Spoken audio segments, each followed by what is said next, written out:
Friends, welcome to my channel Swathi kitchen creation. Friends, అందరూ బాగున్నారా? Friends నేను ఈరోజు అలసందలు బీరకాయతో ఒక న్యూ రెసిపీ అయితే ప్రిపేర్ చేస్తున్నానండి. వెయిట్ లాస్ అవ్వాలనే వారికి బాగా యూజ్ అవుతుందండి. చాలా బాగుంటుంది కర్రీ. రైస్ చపాతీలోనికి చాలా బాగుంటుందండి. పూరీలో కూడా చాలా బాగుంటుంది. చాలా తక్కువ టైంలో చాలా ఈజీగా అయితే ప్రిపేర్ చేసుకోవచ్చు. చాలా టేస్టీగా. ఫ్రెండ్స్, మా వీడియోని లైక్ చేయండి, షేర్ చేయండి. మా ఛానల్ ఫస్ట్ టైం చూస్తే సబ్స్క్రైబ్ చేసుకొని సపోర్ట్ చేయండి ఫ్రెండ్స్. ఫస్ట్ అయితే నేను ఇక్కడ ఒక కప్పు అలసందలు అయితే తీసుకున్నానండి. ఒక బౌల్లో యాడ్ చేసుకొని 2-3 టైం బాగా వాష్ చేసుకొని 6-7 అవర్స్ అయితే నానబెట్టుకోవాలండి. మీకు కావాలంటే ఓవర్ నైట్ అయినా నానబెట్టుకోవచ్చు. ఫ్రెండ్స్, నేను ఇక్కడైతే 250 గ్రాముల బీరకాయలు అయితే తీసుకున్నానండి. ఫ్రెండ్స్, ఒక కప్పు అలసందలు తీసుకుంటే 2 కప్పుల బీరకాయ ముక్కలు అయితే ఉండాలండి. అప్పుడే కర్రీ చాలా టేస్ట్గా ఉంటుంది. ఫ్రెండ్స్, ఓవర్ నైట్ నానబెట్టుకుని అలసందలు ఒక బౌల్లో యాడ్ చేసుకొని వాటర్ యాడ్ చేసుకొని కొంచెం సాల్ట్ యాడ్ చేసుకుని అయితే కుక్ చేసుకోవాలి. ఫ్రెండ్స్, బీరకాయలు ఫిల్ రిమూవ్ చేసుకొని పీసెస్ లాగా కట్ చేసుకోవాలి. మీడియం సైజ్ ఒక ఆనియన్స్, 2-3 గ్రీన్ చిల్లీస్, కొత్తిమీర కూడా కట్ చేసుకొని పక్కన పెట్టేసుకోవాలి.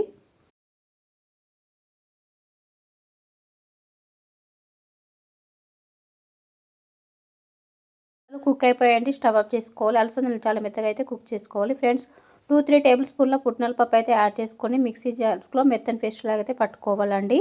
మనం చేసే కర్రీకి మెయిన్ ఇంగ్రీడియంట్ పుట్నాల పప్పు అండి. మీరు కావాలంటే ఎండు కొబ్బరి అయితే యాడ్ చేసుకోవచ్చు. ఫ్రెండ్స్, మీ బబ్బెలర అయితే ఒక బౌల్లో యాడ్ చేసుకోవాలండి.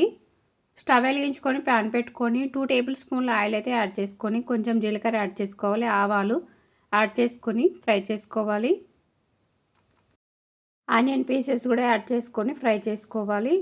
2-3 గ్రీన్ చిల్లీస్ కూడా యాడ్ చేసుకోవాలి.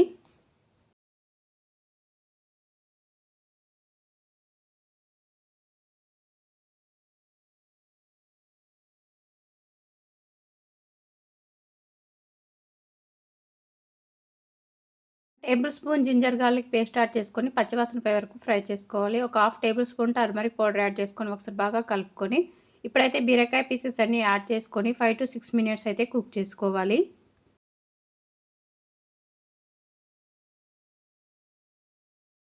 తర్వాత 1 table spoon salt, 1 table spoon red chilli powder add చేసుకొని ఒకసారి బాగా కలుపుకొని 2-3 మినిట్స్ అయితే కుక్ చేసుకోవాలి. మిక్సీ పట్టుకున్న పుట్నాల పేస్ట్ కూడా యాడ్ చేసుకొని బాగా కలుపుకొని ఇప్పుడైతే ఉడికించుకున్న అలసందలు వాటర్తో సహా ఇందులో యాడ్ చేసుకొని ఇంకొంచెం వాటర్ కూడా యాడ్ చేసుకొని ఒక 2-3 మినిట్స్ అయితే కుక్ చేసుకోవాలి.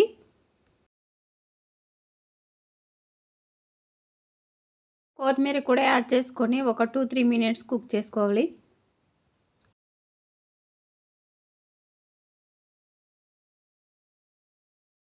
ఈ కర్రీ వేడి వేడి రైస్లోకైనా చపాతీ పూరి చాలా బాగుంటుందండి. ఎప్పుడు చేసుకునే బీరకాయ కాక కొంచెం డిఫరెంట్గా ఇలా అలసందలు బీరకాయతో కర్రీ ప్రిపేర్ చేశారంటే పిల్లలు కూడా చాలా ఇష్టంగా తింటారండి. ఇది ఆరోగ్యానికి కూడా చాలా మంచిది. వెయిట్ లాస్ అవ్వాలనే వారికి బాగా యూజ్ అవుతుందండి. కర్రీ అనేది అయిపోయిందండి. స్టవ్ ఆఫ్ చేసేసుకొని సర్వింగ్ బౌల్లో సర్వ్ చేసుకోండి. టేస్టీ టేస్టీ బీరకాయ అలసందల కర్రీ అయితే రెడీ అయిపోయింది. చాలా బాగుంటుంది ఈ కర్రీ అయితే.